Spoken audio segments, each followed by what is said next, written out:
Suppose I told you that Warren Buffett pays less in taxes than his secretary does. Billionaires pay less in taxes than average earning secretary, and you may ask how this is possible. That's because there are those who accept taxes as necessary evil and pay what the government demands, while the second group does in all their ability to avoid paying any taxes at all. Let's rename these groups. To distinguish between the two, we'll use Andrew for the blatant taxpayer and Kevin for the avoider. It's not a huge thing to Andrew if the government shows it up his door at the end of the year. Income taxes totaling $15,000 are paid by Andrew, who earns $40,000 a year and goes on with his life. Taxes are part of everyday life for him. It's just something that has to be done. Kevin, on the other hand, is a small business entrepreneur who makes a living from a software company he founded from the ground up and now owns. Kevin's company now employs over 50 people, and he has seen its revenue rise year after year. As compared to Andrew, Kevin hates taxes. How can the government steal such a large portion of his income? Because Kevin owns a business, he also subject to a wide range of taxes, including personal income tax, sales and excise tax, property and investment taxes, and so on and so forth. After discovering that Amazon paid no income tax in 2018 while making over $200 billion in profits, Kevin wanted to investigate how huge firms evade paying taxes.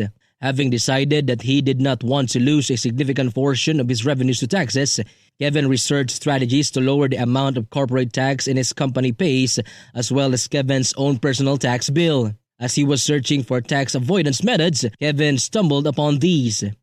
Expenses can be written off in the first method because most wealthy people make their money through business. They are able to deduct their business expenses and reduce their taxable income. The majority of business expenses can be deducted from your taxable income and used to reduce the amount of taxes you owe. Think about this way. You own an advertising agency with yearly sales of $200,000. Without any expenditures, the entire $200,000 is taxed. Taxable profits will be reduced, however, because most enterprises have expenses. With $100,000 in legitimate company expenses each year, you'd have a $100,000 annual profit rather than the $200,000 in income you'd have made this year, which would reduce your tax bill by more than 50%. Eligible expenses include business launches, office equipment such as computer and printers, as well as internet connections and employee benefits like health insurance.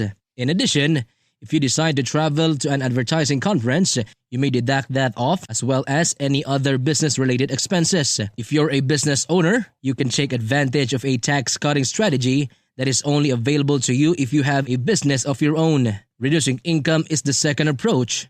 In 2017, the corporate income tax rate in the United States was cut from 35% to 21%. It was possible certain businesses like Amazon to cut their taxable income in this way, but many corporations still choose to defer taxation in nations with even lower tax levels. As an example, the Cayman Islands does not impose an income tax, corporation tax, inheritance tax, gift tax, or capital gain tax, helping to make it tax haven. In other words, you retain whatever you earned. It goes without saying that any business is able to make profit in other country would benefit greatly from this. However, how much money would you have saved if you had established a tax avoidance scheme in this country? Assume your company had revenue of $5 million last year. Instead of paying 35% income tax on $1,750,000, you'd keep over $2 million. The Cayman Islands don't just let you avoid paying taxes on your profits, they also have extremely tight banking regulation in place to safeguard your personal financial information. As a result of the absence of international tax treaties, the country's international finance clients are safe from the prying eyes of their home country's tax officials. There are no financial reporting requirements for the offshore firms in the Cayman Islands, and incorporating in the Cayman Islands is an extremely straightforward process. There is no wonder why firms are migrating to these distant communities to hide their profits. Offsetting profits against losses is the third method. Statistics on launching a business can be depressing, as anyone who has done so knows. 20% of small enterprises fail in their first year, 30% in their second, 50% after 5, and 70% after 10. There are still many successful businesses, despite the low probability of success in business, that need to secure their profits. Loss carry-forwards are one of method they employ to accomplish this. In years when business isn't exactly flourishing, companies are going to suffer losses for the first few seasons they're open for business. However painful these losses may seem at time, they serve as superb tax avoidance methods for your future era. Netting loss carry-forwards against your income to minimize your taxes means that very little of your profits are taxed. Stock options are the fourth technique. Stock options or other way firms might lower their tax burdens. Two considerations make this approach ideal for commercial use. First, because it's a business expense, it lowers profits and thus lower the sum of money liable to taxes. Another reason is that it does not cost the business money. Securities are issued as an expense in the books but no money is exchanged. Thus, the corporation can reduce its earning by cutting costs while still maintaining a healthy cash flow.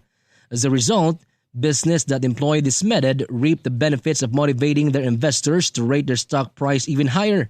If you work for a firm and had stock in it, wouldn't you want to see the stock price grow so you could sell your chances for even more?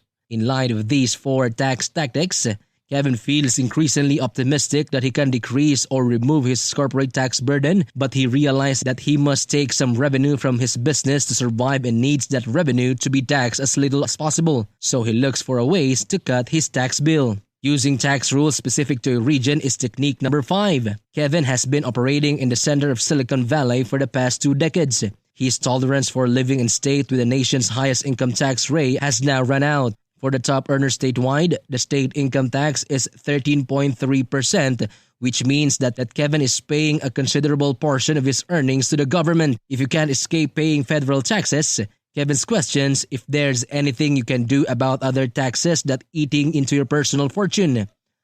Upon further investigation, Kevin discovered that 7 states, including Texas, Nevada, and Florida, had no state income tax. As a result, he could avoid paying the 13.3% tax he was already subject to while still taking advantage of the year-round sunshine. It occurred to Kevin that there might be additional ways he can lower his individual tax burden while searching for house selection in these 3 states. Real estate investments are technique number 6. Real estate is one of the ways the wealthy make their money work for them, which is one of the reasons they keep getting richer. Having real estate not only increases your net worth but also lower your taxable income. You need a depreciable asset when you purchase a property. The depreciation deduction allows you to lower your taxable income because the asset's value decreases over time. When it comes to deducting expenses, the more money you spend on renovation to the property and mortgage interest, the more you can lower your taxable income. What do you do on the other hand after property has totally depreciated? The property is sold and you purchase another. A 1031 exchange permits you to delay paying taxes on the sale of your property for up to 2 months if you buy another property during the time period. Essentially, you can devalue your properties and then sell them indefinitely without paying any tax while generating rental revenue from the assets. Deferring income is technique number 7. After considering switching states and using rental properties to lower his taxes, Kevin still believed that some of his income would need to be shielded from the government's reach. By delaying his salary, he can accomplish this goal.